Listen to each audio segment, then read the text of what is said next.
Pasukan keramat bergerak secepat-cepat. Pasukan keramat menyambut hingga kiamat. Assalamualaikum warahmatullahi wabarakatuh. Saudaraku yang dirahmati Allah, pada kesempatan kali ini mari kita sama-sama membuka wawasan kita, mencerna segala sesuatu dengan akal, pikiran, dan hati yang jernih. Saudaraku, terlepas dari perbedaan kepercayaan agama yang sama-sama kita anut, pastinya kita semua paham maksud dari penyebutan ilmu hitam, ilmu putih, ya, karena penyebutan kedua golongan ini sudah familiar di telinga kita dan di kehidupan kita. Tidak peduli kita itu beragama apa. Mohon maaf, begini saudaraku, jika kita mengkaji sebuah keilmuan dengan hanya berlaku untuk satu agama saja, menurut saya itu tidak adil, ya kan? Jadi apabila kita ingin mengkaji sebuah keilmuan, apalagi ilmu mistik atau gaib, kita harus bisa memberi pemahaman kepada semua umat manusia dengan tidak berpatokan pada hanya satu agama. Karena di dunia ini kita itu menganut agama yang berbeda-beda. Apalagi kok sampai bicara tentang seluruh dunia. Di dalam satu desa, satu dusun, satu RT, bahkan satu rumah saja, terkadang kita itu berbeda keyakinan agama. Jadi tidaklah etis bila memberi pemahaman hanya diperuntukkan pada satu agama. Betul kan? Oke, mari sekarang kita ke pokok bahasan. Di dunia maya sampai dunia nyata, sekarang ini sangat ramai pembicaraan terkait keilmuan. Ada penyebutan ilmu hitam, ilmu putih, bahkan sampai muncul aliran baru, yaitu ilmu merah. Ketiga keilmuan ini memiliki suatu kelompok besar pada jamaatnya, bergerak pada kepercayaannya masing-masing, dan tentunya ada pembatas yang seharusnya tidak boleh dilanggar, ya toh? Meskipun di antaranya bisa saja terjadi beda paham, tapi pastinya punya batasan sesuai keahliannya masing-masing. Jadi tidak baik bila saling menghakimi dan saling menjatuhkan, karena sudah jadi takdirnya dalam kehidupan itu ada kejahatan, ada kebaikan, ada malam, ada siang, ada susah, ada senang, ada sakit, ada sehat, ada dunia, ada akhirat, dan semakin dimutlakkan ada dunia hitam dan ada dunia putih. Ada ilmu hitam, pastinya ada ilmu putih, dan sebaliknya. Cuma satu, ini yang aneh, yang tidak ada dan dibuat-buat supaya ada, yaitu ilmu merah. Ngapunten. Begini loh saudaraku, ada siang, ada malam, ada gelap, ada terang, ada hitam, ada putih, ada kebaikan, ada kejahatan. Itu sudah garis dari Allah dan tidak bisa dibantah lagi.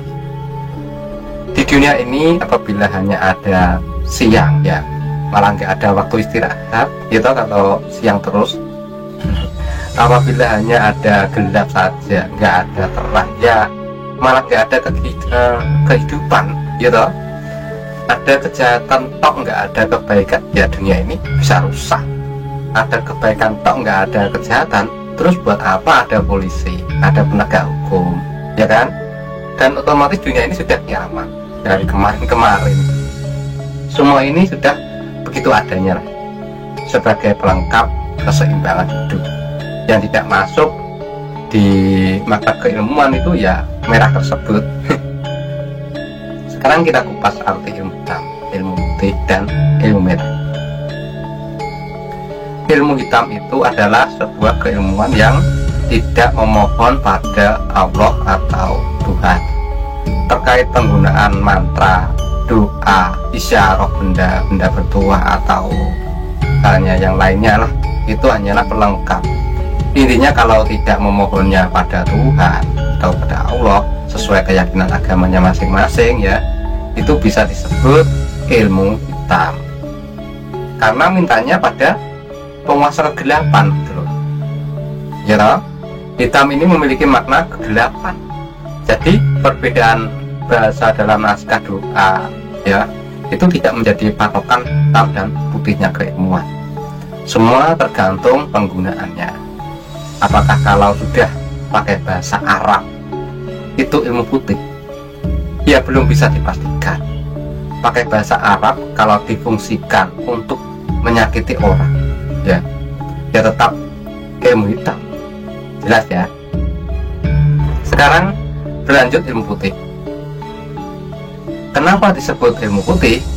Karena meminta pertolongannya kepada Allah terkait penggunaan bahasa apapun itu sah-sah saja sesuai pemahaman mantra atau doa yang diajarkan. Tidak melulu harus pakai bahasa Arab. Kita bukan orang Arab ya. Pakai bahasa daerah kita pun sudah benar asal tujuannya meminta kepada Allah. Allah paham kok pakai bahasa apapun, bukan hanya Arab saja. Kalau bahasa Arab saja yang dikertiin oleh Allah ya berarti Allah itu termasuk golongan Arab tok, kan lucu ya. Selanjutnya, meski kita memohon pada Allah belum bisa dipastikan ilmu putih. Semua tergantung pada penggunaannya. Kalau misal ya memintanya pada Allah untuk mencelakai orang, apakah bisa dikategorikan ilmu putih? Ya tentu saja tidak bisa, karena Allah tuh mengabulkan kok kejahatan, kebaikan dikabulkan semua ya toh. Jadi poin dari kedua keilmuan ini tidak harus bahasa asing, menggunakan bahasa lokal pun tidak masalah. Terkait penyebutan golongan hitam ataupun golongan putih ya, ilmu itu pertama permohonannya pada siapa, dan yang paling penting kegunaannya itu untuk apa. Jelas kan? Tuh. Nah sekarang ilmu merah. Merah itu menggambarkan apa gitu loh. Maaf loh ya, kalau wawasan kita luas ya pasti langsung paham kok. Merah menggambarkan sifat amarah atau angkara murka yang memiliki sifat panas seperti bara api. Makhluk Allah yang dibuat dari api itu apa? Ya betul jawabannya, iblis. Kalau di diri manusia menggambarkan kejahatan, ambisi, nafsu, angkara murka, serakah, amarah, kesombongan, itu sudah jelas menggambarkan sifatnya iblis. Nah sekarang kita bisa tahu gambaran ilmu merah itu ilmunya sebangsa apa, karena nampak jelas karakteristik dari keilmuannya. Karakternya mirip iblis, jenis ilmunya sejenis ilmu tipuan dan sihir gitu, yang sangat tidak diperbolehkan di agama apapun. Dan secara otomatis yang satu jalur dengan ilmu hitam itu loh, itu pasti satu jalur dengan ilmu hitam. Oleh sebab itu saudaraku, berhati-hatilah, jangan mudah terkena tipu daya yang akhirnya menyesatkan kalian sendiri. Dan apalagi ilmu semacam itu ya pada zaman kenabian sudah ada. Sejak zaman Nabi Sulaiman alaihissalam sampai Nabi Musa dan Harun alaihissalam, dan juga zaman Nabi Muhammad SAW sampai ke anak cucu Nabi Muhammad SAW sudah ada. Malah karakternya tidak jauh beda dengan Fir'aun yang merasa paling benar, tidak mau saling tabayun dan saling memaafkan demi kekayaan duniawi. Ya tahu ilmu merah kan seperti itu buktinya nyata ya. Dan itu sudah ada pada zaman Nabi, ini muncul lagi. Dan dari karakteristik pemilik ketiga keilmuan ini jelas, ilmu hitam untuk mencelakai orang, ilmu putih untuk membantu masyarakat atau membantu orang, ilmu merah untuk menipu masyarakat dan mengadu domba masyarakat ya. Semua sudah jelas dan inilah kenyataan. Sekarang ini kita itu berada di zaman akhir, yang dianggap benar belum tentu benar, dan yang dianggap salah belum tentu salah. Seluruh umat manusia yang beragama saat ini sedang diuji imannya dan ketaatan ibadah sesuai agamanya masing-masing. Mari semua semakin meningkatkan spiritual kita dengan lebih mendekatkan diri pada Allah agar tidak tersesat dan mudah dihasut fitnah dajjal yang menyeret kita masuk ke dalam neraka jahanam. Ayo semuanya berjalan di jalan yang benar, di jalur ilmu putih, bukan ilmu merah maupun ilmu hitam. Hati-hati, ilmu hitam dan ilmu merah itu menyesatkan ya. Semoga kita semua tidak mudah terhasut tipu daya iblis yang berwujud manusia dan berdalil menggunakan agama, yang menggunakan dalil agama untuk menjatuhkan orang lain, untuk berbuat zalim, untuk mengkafir-kafirkan orang lain dengan tidak menoleh dirinya sendiri, melihat dirinya sendiri, melihat kebusukan dirinya sendiri.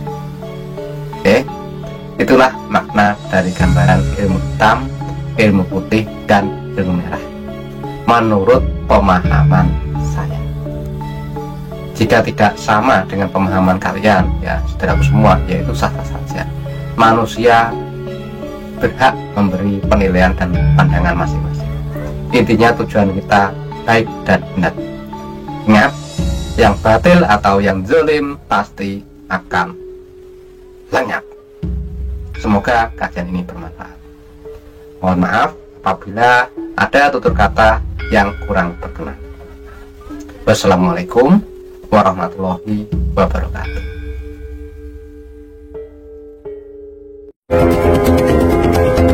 Masukkan ke aman.